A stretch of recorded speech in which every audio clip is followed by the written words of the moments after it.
One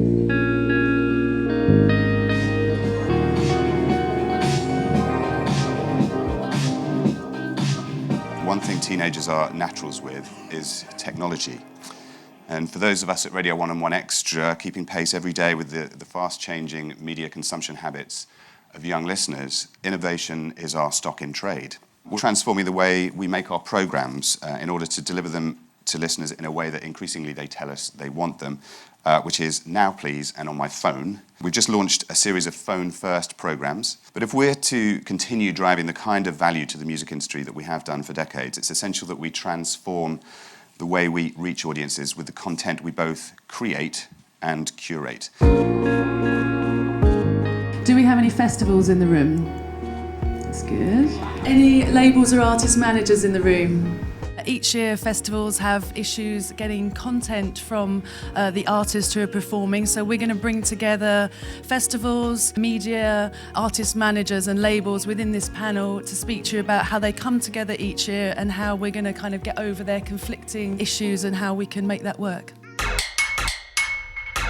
Live streaming is a really big deal now. So if you're on Facebook, you might produce a fantastically edited video, but some idiot goes on with their smartphone and goes live, and Facebook gives everybody notifications, the algorithm promotes it.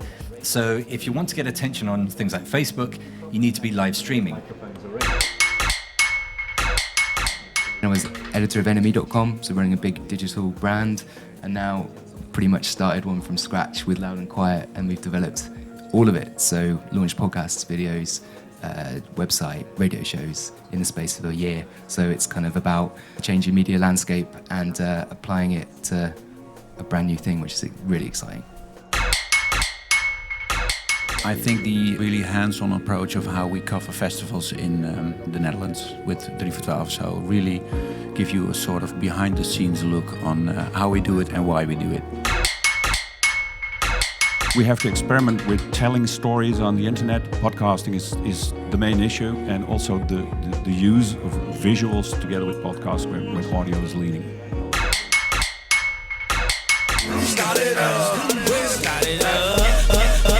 At VRT we have an internal division called VRT Startup. We just do our own thing, which gives us great new ideas now and then.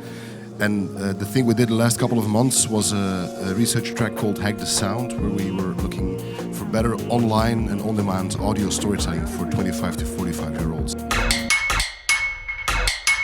Made 2 crowdsourced documentaries.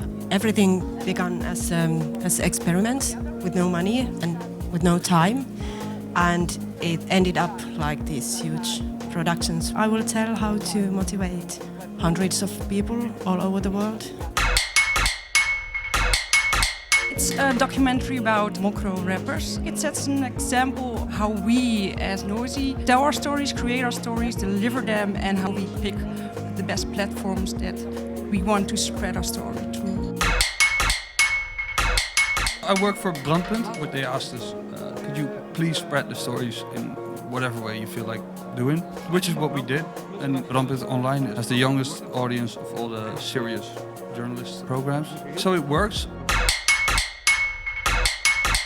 I write about the music industry for The Correspondent, and I'm going to talk about working together with your audience and basically taking a niche and making it important to a broad audience. Stories are everywhere. How do you make them relevant to people, which is involving audiences in the stories from their origin. What we're talking about is kind of guiding voices, you know, tastemakers and people that help you kind of make sense of just the insane amount of music that's accessible to people on all of this number of platforms now.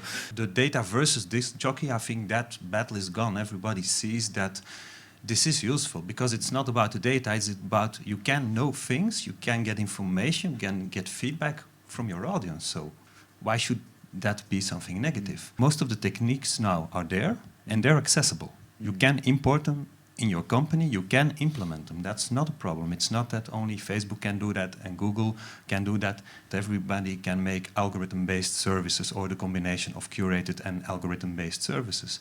The reason that maybe we lag behind and might lose audience on that is that we don't do it and that we are used to do things in a certain manner. So it's more organizational development, from my opinion, than it is purely technical innovation. We take our role as public broadcasters really seriously in the sense that we feel we have to innovate. Innovation is something that you do not only with your audience, but also with everybody else within our industry that's interested in producing media. The main takeaway is that distribution really is everywhere. We need to use all channels that can possibly be made available. I think that this kind of distribution finesse, so to speak, lead to new bubbles of our own making. So I think our job as media makers is always to think about how we can break these bubbles and get our audiences acquainted with new types of music.